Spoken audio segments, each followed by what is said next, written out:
Have you ever tried to build a business between flare-ups? To climb the career ladder while your body is begging you to lie down? What does success look like when your ambition has to coexist with chronic illness? Welcome to Chronic Boss Unfiltered, the podcast where ambition meets women's health. I'm Lilly Stairs, and I've built 2 businesses while managing 3 autoimmune conditions. Each week, I sit down with powerhouse women, entrepreneurs, leaders, and changemakers who are building the career of their dreams while navigating chronic conditions. Together, we'll help you dream big while prioritizing your health. No filters, no fluff, just raw stories from the hospital bed to the boardroom. Let's get into it. Welcome back to Chronic Boss Unfiltered. I'm your host, Lilly Stairs, and today I am so thrilled to be joined by someone whose journey really embodies resilience, creativity, and as you will hear, the power of pivoting. Alex Wildson. Hey. Alex, we're so excited to have you here. Thanks for having me on. I'm so excited to be here. Of course. So Alex has built this absolutely incredible career. She started in finance and hard asset investing, became a VC partner, and launched creative ventures of her own. She's the founder and the host of Calling in Sick, which is a podcast and platform that's redefining what it means to live and lead with chronic illness. Alex, I'm just so happy you're here. I'd love to have you jump in and introduce yourself in your own words. Absolutely. Well, first off, thanks for having me. I love what you do. I love how you encourage people to find their passions and chase that, because life with chronic illness is totally unconventional. And like you said earlier, you have to kind of learn how to pivot with it all. But I will share my pivot story. I think I've done at least 10 at this point. Quick background on me. Grew up in a very small farm town in Indiana, went to SMU on a full ride scholarship, studied finance there. SMU is in Dallas. The finance program was hyper-focused on oil and gas because there's just like a direct pipeline to Houston. So my junior year, did all of the investment banking interviews and whatnot. Was lucky enough to get a job at a group called TPH that spun out of Goldman Sachs. And I spent about 2 years there doing oil and gas investment banking. I learned how to do basically oil and gas engineering. I learned how to do more of the IR facing skills. So I thought when I first started, I loved it. I loved the pace of it. I was kind of addicted to like the competition that is investment banking. I like to brag about how late I could stay up. Unfortunately, that was like the worst possible thing I could do for my health. But it was really fun for those 2 years. Thought I'd chase this whole career down that line. But kind of by the end of that 1.5 year point in my career of investment banking, I started getting really, really sick. I had a UTI that turned into a bladder infection that turned into a kidney infection. Didn't take time off work because I was in the trenches of investment banking, which was like working 100, 120-hour weeks, pulling all-nighters, working Saturdays and Sundays. It was tough. I just didn't feel like I had time to take care of myself. So my body made the decision for me, quit my job, called KKR, said, hey, I don't think I'm going to be able to come and do this. Like, I have to do something else with my life. They were so kind and supportive and said, if you want to take a year and come back, we'll have you. So like, that's on the table. So I left that door open for a little bit. But I moved to Austin and my symptoms just kept getting worse and worse and worse. And at that point, my now husband, then boyfriend, Coop, was living in Dallas, and he was like, I just don't think you should keep going into these like 120-hour week jobs. I feel like we already know that you're autoimmune and that cannot be good for us. I said, okay, I think that's probably reasonable. So I took about 5 months off and tried to figure out what I wanted to do next. I fell into that trap of, okay, I'm feeling better. I think I can do anything I want again. So I found another company that had spun out of Goldman Sachs. I decided to go work there, lesson not learned, and did real estate private equity for a little bit. And then I decided, okay, this is still the same hours. And I now have 2 more chronic illness diagnoses. I can't do this anymore. During that time period, I'd had like 5 surgeries. I'd gone on chemotherapy. I'd been hospitalized so many times, but I was working through all of it. Oh my God. Not healthy by any means. And I think I had the aha moment of, if I want to be a mom one day, if I want to have a full life one day, I can't just do work, even though that was my identity and my North Star for my entire life. It was just like high performing, high achieving, hyper competitive. So I thought, what's an quote unquote easier finance job? Pension. I worked at the teachers retirement system of Texas. So it's the pensions that go for all of the state teachers in the state of Texas. I was really lucky. Most pension jobs are known as being kind of sleepy. And I thought, okay, I'll just clock in and clock out, I guess.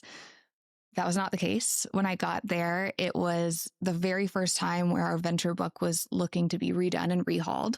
And so I hit a pension at the one entrepreneurial window that happens every 20 years. And I loved it. I was so excited. So I got to redo our entire venture book.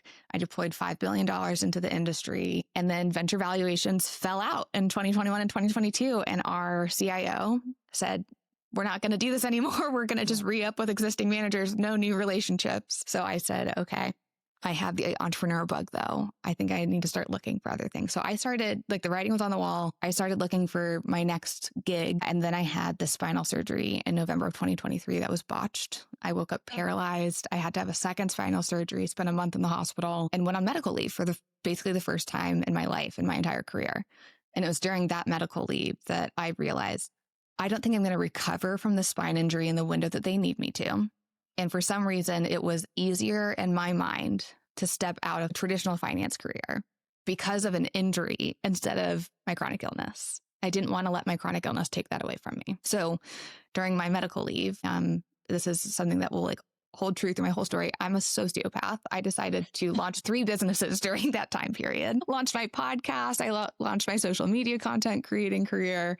And I started a consulting firm with my sister, who was the CMO of Bumble.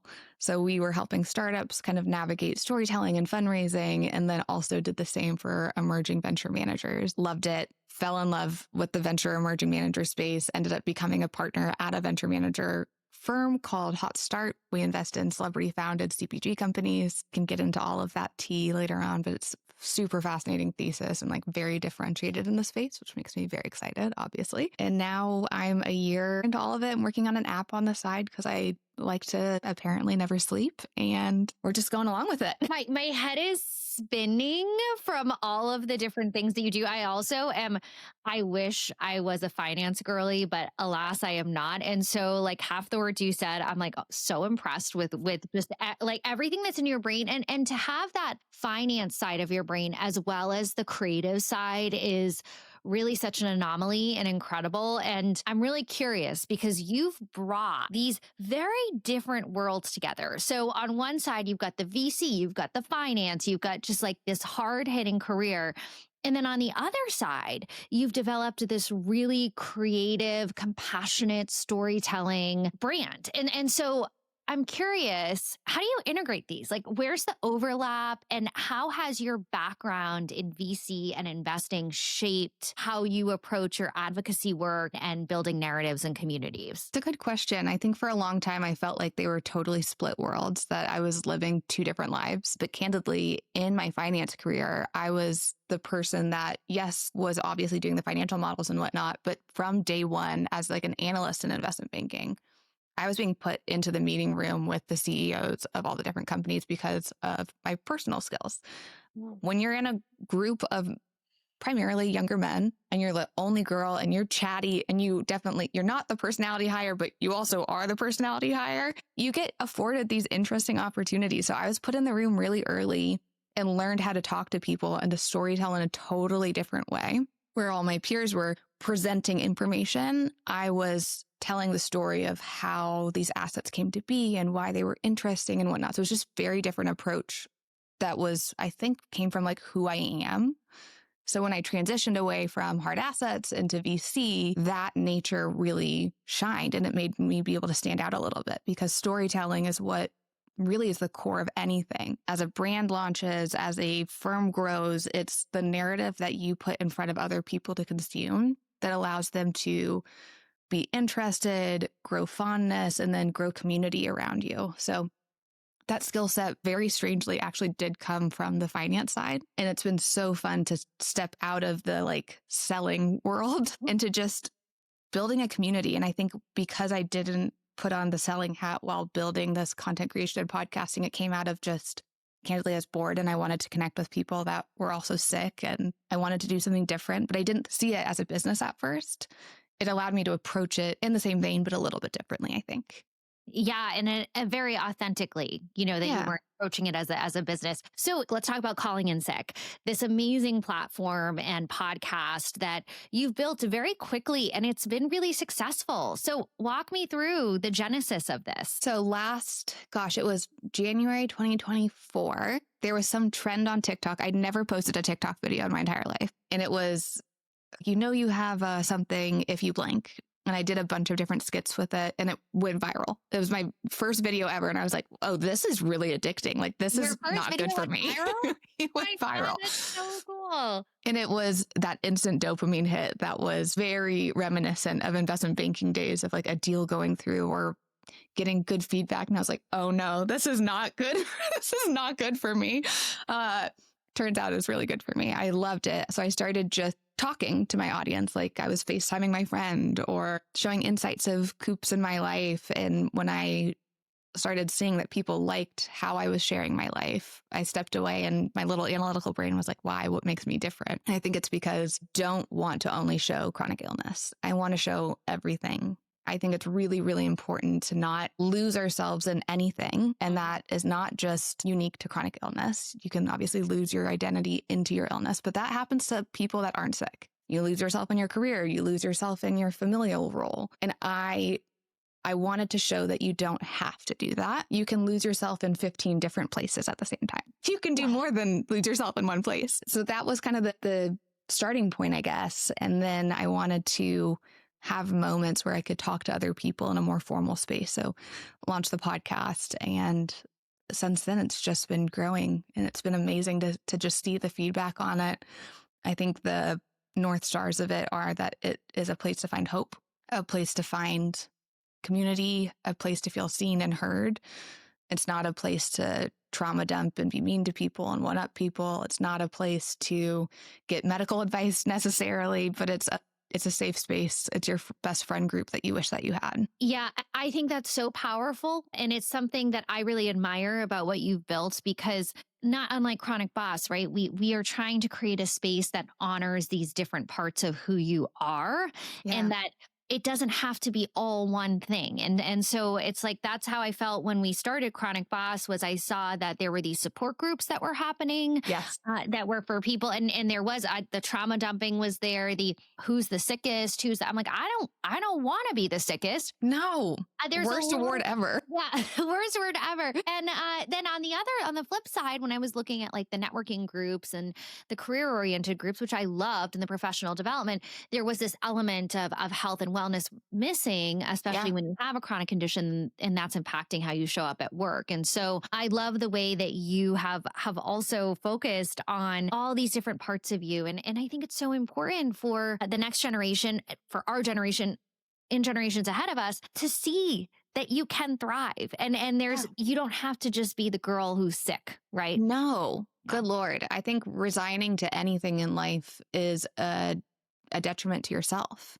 And that happens when we lose hope. And so if I can do anything and give someone a seed of hope to pick themselves back up the next day or the next hour and keep going, they don't have to resign to just being sick. They can find ways to live a unique and unconventional life like me. Like, I have 6 diseases that are incredibly debilitating.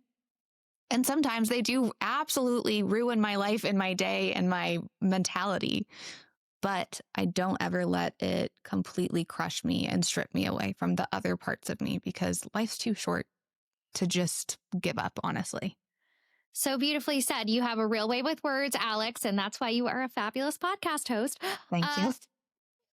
Which also, so I want to talk a little bit about this too in podcasting. Something that we like to do on our Chronic Boss Unfiltered podcast is get advice from amazing business owners like you. And so we have a lot of members of our community who they have their own podcast. They're thinking about launching a podcast or a brand. I'm curious, what's your advice to folks who want to do this? How can they leverage it for their brand and maybe even monetize it? Yeah, I think first step is just ripping the Band-Aid off. A lot of us in the chronic illness space are type A, people pleasers, high stress. We don't want to put anything out there. And also 70% of us are female. Yeah. So there's a whole psychology of women in business of not wanting to show what you're doing until it's perfect, until you've deemed it perfect. Most 51% of the world does not give a shit if it's perfect or not. I don't know if you can swear on this. Nobody cares if it's perfect or not. So rip the Band-Aid off. You're the only one that's going to notice if something's not absolutely done correctly. But you want to have that initial reaction from the public to understand, like, is this worth trying to make into a business, or is this more of like a hobby and something I personally love and it brings me joy? If it seems like there's good reception for it, that's when I think you lean in and you figure out how to make the puzzle work together. I think we're in a really, really, really special time in life where we have technology that actually unlocks business ownership and development for people with chronic illnesses or disabilities in a way that has never been possible before. I have terrible brain fog. I've talked about it on my podcast before. There are times where I will record a solo episode for 3 hours and it gets cut down to 30 minutes because my brain fog's so bad. I go on tangents, I stumble over words, and I don't want anybody to have to subject themselves to listening to that. But the nice thing is that there's editing tools. There's Chat GPT to help you find the words when you can't find them yourselves. And leveraging that allows you to open up, I think, an opportunity that would have in the past seemed really, really scary or daunting. It is your partners in crime. You aren't launching a business by yourself then. So that, I think, is like my number one tip is use the tools at your disposal. Those can help you go past 0 to 1, and 0 to 1 is the hardest jump to make. So articulate, so well said. I mean, I also think, and I love use the tools because there are amazing tools at your disposal. And also, we've never had this before, this ability to reach so many people. Any of us can reach out and make an impact, which is really remarkable. It's really special. If you think back many, many years. So when social media didn't exist, it was these few people in power who were able to run the newspaper or be on a radio station we all have a mic now. And there is somebody that you could really impact and influence and help if you just get on it. And 100%. Yeah. Rip the Band-Aid off. Rip the Band-Aid. I love that. Okay. Amazing advice. So, all right. Now I want to talk a little bit about all of these different businesses, initiatives. And on top of that, you're a wife and you're a friend and you're a daughter and all of those things. So how on earth do you balance all of this? Like, do you have boundaries? How do you manage your energy? How are you keeping up with all of it? Boundaries and delegation through and through. And those are two things I don't think I knew very well when I was working for somebody else. But when I started working for myself, I could not do what I'm doing without those two things. So I'm pretty strict on my boundaries on like when I'm done with work. I know my brain fog seems to lift magically around 10 a.m. and it starts to come right back in around 3, 4 p.m. So those are my work hours. And if I'm having a bad day, I'm having a bad day and I'm not having meetings. I'm working from my bed if I need to. But my boundary is health first. I also have boundaries around, I guess, availability to other people. I grew up in my career in investment banking, where if you did not respond to an email or a text within 5 minutes, you're on the no-no list, that you're getting in trouble. That anxiety was so intense and really, really hard to break up with. And now I've probably swung the pendulum way too far and have way too many notifications on my phone at the time. It's like a little overwhelming, but I don't feel guilty about it anymore. And I think that's really, really critical. So like knowing how to protect your time, your peace, and your energy is crucial. And then delegating, you don't have to do it all. I think that's like one of the biggest lessons I've learned in entrepreneurship with chronic illness is we can't do it all. And that's a hard thing to recognize identity-wise. But when you do, it's so liberating because all of a sudden you realize, okay, so then what do I like to do out of everything?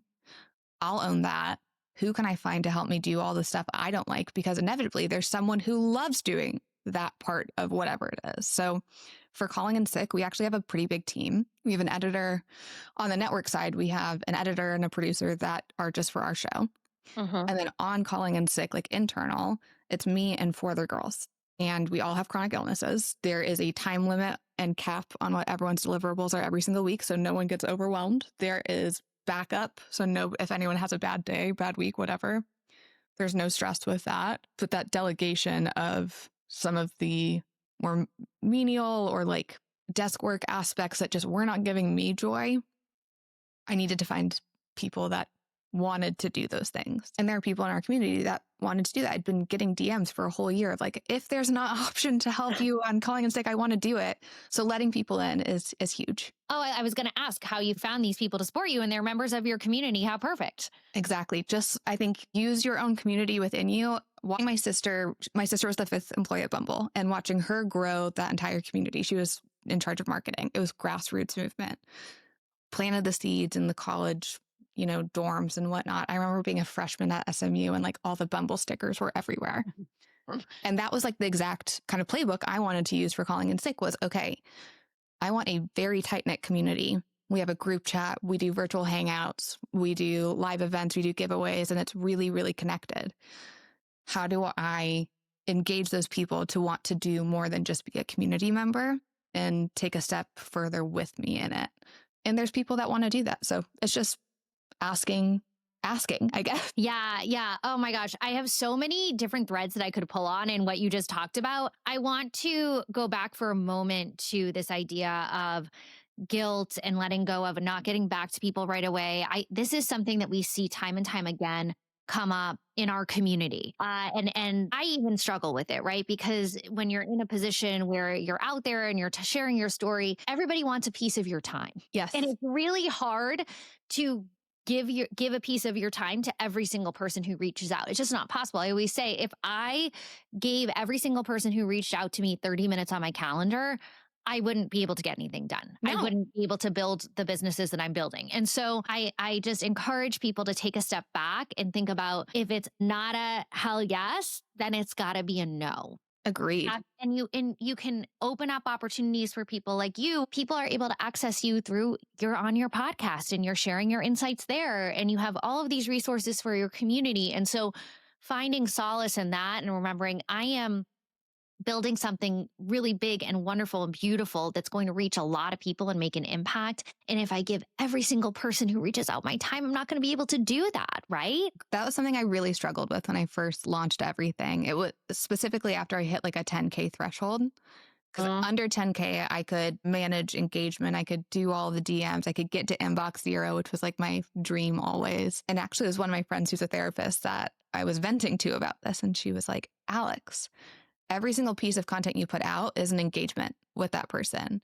Anything on top of that is just the cherry on top. Like that's not the piece. That's not the main cake. The main cake is what you're already doing. And anything else is just extra. And that's really nice when you can give the extra, but it's not necessary. In that same vein, I think it's really important to understand that our time is really valuable. It's so easy in today's society and our work culture. Like most people are salaried. You don't understand what your dollar per hour is actually worth. But if you sit down and you wrote down everything you do in a day and how much you would spend to pay somebody else to do all of those things, add that up. What is your dollar per hour? Okay, so if someone wants to ask you a question like, hey, what are your diagnoses in your DMs? But they could go listen to my podcast or go find a post on my page. I'm not going to respond to that comment because it's already available for them. And that is not worth the dollar per hour to respond to that DM. And you have to be selective like that. I just really love that you're talking about this, and that it's giving people permission to say, you own your time. Yeah. You are in charge of it. And just because the other thing is, just because you have white space on your calendar, like somebody reaches out, doesn't mean you need to offer them those times that week. No. It's like, okay, you're up to big things. If you're starting your own business, you've got a lot going on. You need to save that white space and save that time so that you can continue to build. So anyways, I wanted to really dive into that a little bit deeper. And I appreciate you sharing some more insights there, because it's just an issue I continue to see, especially to your point, for women who are in business, who carry this guilt, who want to people please. And again, it's easier said than done. I struggle with this a lot, saying no, putting up the boundary, but we've got to, for our business and also our health, right? Because you don't want to burn out. We do. And I think honestly, one of the biggest tricks that I've found that's helped me with this is time blocking. So on my calendar, I will put blocks on that say no meeting zone. And in the description, it's what am I doing during that time? Nobody can block over that time. That is a hell no. That time also, if I'm like, you know what? I'm exhausted and I need to lay down. That's fine. it's my time. I can do whatever I want with that. And I actually did that when I was in investment banking and in private equity too. And I would put 30-minute, an hour-long block on my schedule here and there throughout the week to protect my energy levels. And so if you are in the corporate workforce and you have a chronic illness, that is a hell yes thing to do. And if anyone gives you shit about it, you're probably working more than 8 hours anyway, which is above and beyond what your initial hiring description said. So you're fine. Love a time block. That is one of the biggest pieces of advice when in the collective, when we're doing a mastermind and somebody will talk about, I just don't know how to keep up with everything I have on my plate. I'm like, are you time blocking? Yep. Time blocking and a to-do list. Oh, yes.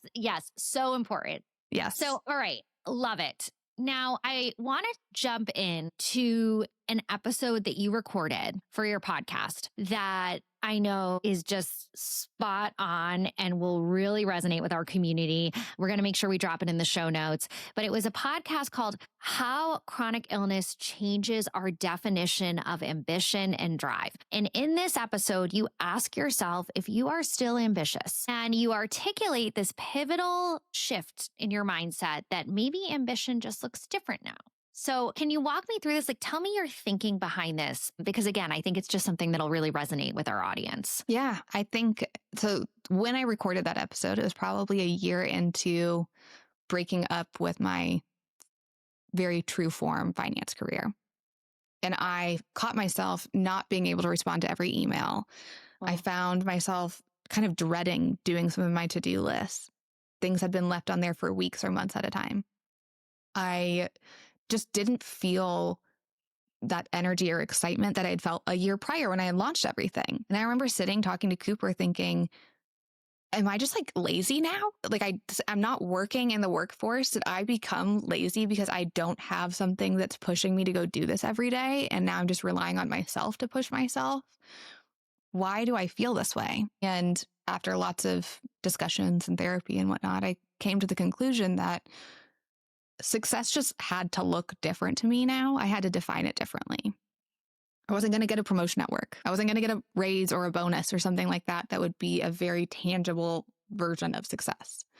I also didn't have annual reviews anymore where people were telling me if I was doing well or not. So I had to think of different ways to define success for me.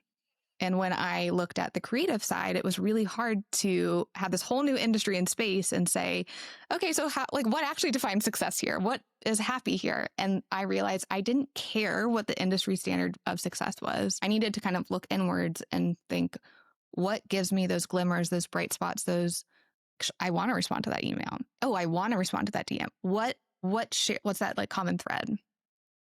And what I came to was, it was the reactions I was getting from people. So it's the DM from the husband that says, hey, my wife couldn't get out of bed for 3 months because she was in such crippling depression with her chronic illness identity. Your podcast has like ignited something in her. That makes me want to wake up every single day and do what I do. I want to recreate that for as many people as I can. So success to me is totally different now. It's more interpersonal. It's more emotion-based, I would say. And that feels really funny coming from a world of finance, but long run, I think that's like what success in life is. And that is probably a better North Star goal priority than what success in the workforce is. Yes, that is exactly it. And we've been talking about this again a lot within the collective and with our cohort leaders, because a little side story here, when we were reorganizing the collective and the offerings that we were giving to our members, I sat down and I said, I wonder if we need to break this out a little bit differently by revenue stream. I'm in another group for women who make 6, 7, 8 figures a year, and they break their masterminds down by revenue streams. And so I had brought this to our cohort leaders and I said, should we be breaking this out by revenue? And they said, Lilly, that's not what we're about. And they were 100% right. Yeah. We're not just about making money. And our cohort leaders, a few of them said to me, I don't actually care about the dollar amount. I want to make enough to be comfortable and to be happy and to be able to take care of myself and enjoy life. And so it is success in life. It's and success in life. And health. Yep. And so thinking about what are those goalposts for us beyond or KPIs of life, if you will. So are we, and those are KPIs are key performance indicators for anyone who does not come from the corporate world. But the idea that, you know, okay, let's say you go out on your own, for the first year, you're an entrepreneur, and one of your KPIs is having less flares than you did when you were in corporate. That's an amazing KPI to have, right? Because that's a quality of life. That is Yes. mastering life and not just business. I think so. And I think that what that allows you to do is it allows you to not get lost in one certain identity because you're stretching yourself to have these KPIs that come from different arenas in your life. And if you're doing that, then if one cup's a little empty, one cup's a little too full, you can keep pivoting and find that reignition of ambition and success and whatnot and find the momentum to keep going forward. Yeah. Oh, we are so aligned, Alex. I love it. I knew we would be. Okay. Now, another thing we like to do on our podcast is talk about your secret sauce and unlock it, if you will. So at our Chronic Boss secret sauce is taking a skill. So a concrete skill that you have, this could be creative problem solving, it could be finance, it could be marketing, and then you marry it with your superpower. And this is a unique gift or perspective you gained from living with a chronic condition. And you put those together, and that is your secret sauce that really fuels your success in the world and in business. And so I am curious, what do you think your secret sauce is? That is such a good question. I feel like it's probably changed throughout the years. But right now, I think what it is I have a pretty analytical brain and I work in a really creative space now. So the way that I view engagement, social media performance, stuff like that comes from a really like numbers oriented place. I look for trends. I look for patterns. That's me. But my superpower is that I have high EQ. I love to connect with people. I love to talk. I love to storytell. And when you put those two things together, like you really can make some magic happen, I think, in the social media space, because you are attacking the problem from both sides. Totally. And I'm sure your EQ has been developed even more from all of your experiences living with your chronic conditions, right? 100%. Oh my God. I think when I look back at life, not only my chronic illnesses, but also the illnesses that have hit my family.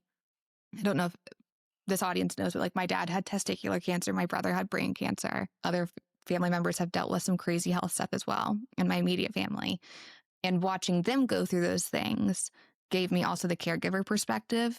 And so when I think of the illness, chronic illness, identity, or EQ, I'm so grateful, however terrible that sounds, that I've also seen the other side of the table, because it's a more well-rounded approach, I think, to chronic illness, emotional intelligence. Yeah, absolutely. And so you really do. You've got the analytical skill, which is so important for growing a brand and marketing and social media. You're pairing that with this superpower EQ. You probably had you definitely had a level of EQ before you were diagnosed with all these chronic conditions, but it heightened it, right? It took it to a new level. And now you're using those two, you're marrying those two together. And your secret sauce is that you're really a social media superstar. You're making magic for, our community, which is really exciting. So we love to share that because it's a reminder to all of you who are listening that are living with a chronic condition that it can actually be an asset to you, right? Like there's a lot of time where we think of our chronic condition as something that brings us down or is holding us back, perhaps in our careers. But with a quick reframe, there are some really remarkable ways in which our chronic condition fuels us and makes us better as an employee, a business owner, and as somebody who's building their career. So I just think it's so important to remember that. I think so too. I also would add that like the right company, the right place will notice that. The right colleagues. If you are stuck in a place like investment banking that doesn't support a chronic illness at all, let's call a spade. Yeah. Harder to thrive with your superpower regardless. So never feel like you're stuck.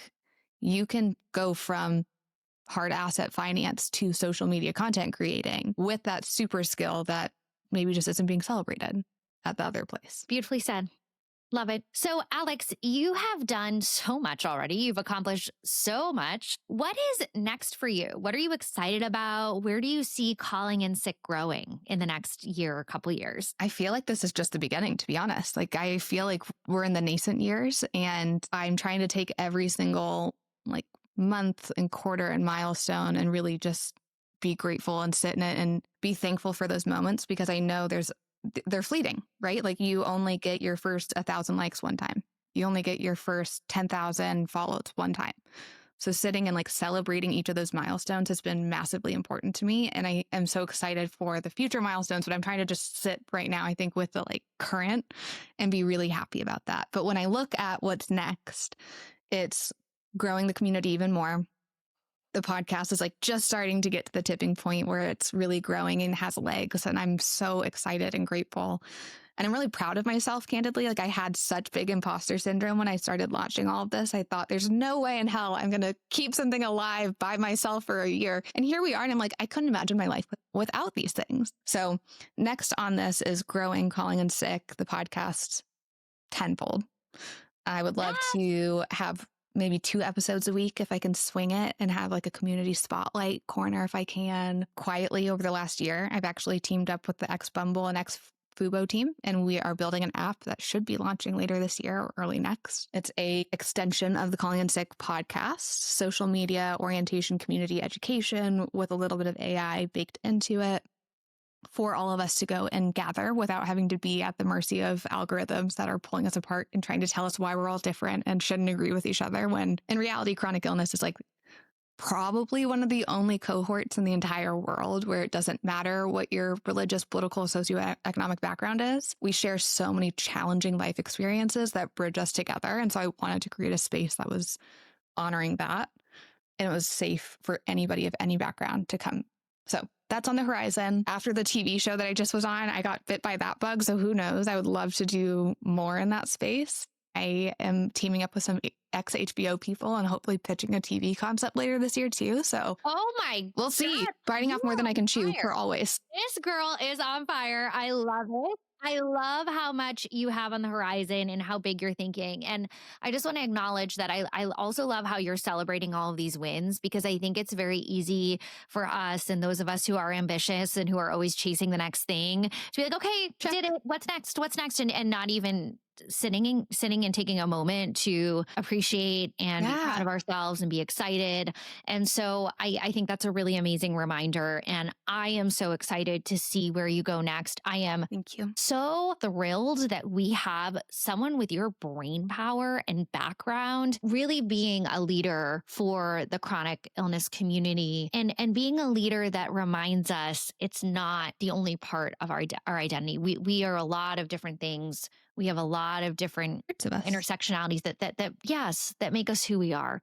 And so you do a beautiful job with that. Please continue. And I hope that all of our listeners will go check out the Calling in Sick podcast and all the big things you have coming up. And so, yeah, Alex, where can people find you? What's the best way to be in touch? Best way to be in touch is probably plugging in on socials with me. You can find me on Instagram or TikTok at Alexandra Wildeson, or you can reach out via the podcast, Calling in Sick Pod. And if you want to connect on venture capital stuff and pitching startup ideas or launching a brand, ping me on LinkedIn and we can chat about all things hot start and investing. Fabulous. Well, Alex, this has been such an amazing discussion. Thank you for having me. I love what you're doing. Let me just gush about you for a second. Thank you for building a space for our community to remind themselves that we can do more than what society tells us. I think a lot of the chronic illness growth journey is breaking up with the conception of what sick has to look like that society says, and saying, that's fine, but I'm sick in this way. And I'm going to honor that. And I'm going to honor my own boundaries, even if it looks totally different from someone else. And you saying, hey, let's find those superpowers so that you can do whatever you want and be sick however you are, is one of the most beautiful things, because you're unlocking life for people. So thank you for creating this space in this community. My God, day maker, week maker, month maker. Thank you so much. Thank you. That means a lot coming from you. And so with that, I'd love to ask you one final question. And Sure. Of course, that is, what does being a chronic boss mean to you? That's a great question. I think being a chronic boss to me is making little Alex proud. I was sick. I've been sick since I was 6. I remember being in flare-ups, being in a wheelchair in elementary and middle school, and not knowing what life would look like. And over the last 25 years, I felt like an outsider in so many different times in my life because of my chronic illness. So being where I am today and not only embracing the fact that I'm sick, but saying, I am sick and I'm also all these other things is for that little version of me to say, it's okay that you're in a wheelchair at that point. That doesn't matter. It's going to create character in you, for lack of a better phrase, that will make you want to do great things in the future. And so I think being a chronic boss is making old versions of you proud that were going through the chronic illness journey alone or felt alone, finding ways to have a really beautiful and special life. Beautifully said, Alex. Thank you again for joining us today on Chronic Boss Unfiltered, and I hope we get to chat again soon. Likewise, thank you, Lilly. This was such a treat. And that's a wrap on this episode of Chronic Boss Unfiltered. But there are so many other ways we can stay connected. Head to chronicboss.com to access free resources, explore our membership, and join the community. You'll find all the links you need in the episode notes below. If this episode spoke to you, send it to a friend who gets it. Leave us a review or hit that follow button so you never miss a moment. Thank you for spending this time with us. Cheers to you, your health, and your wealth. See you next time.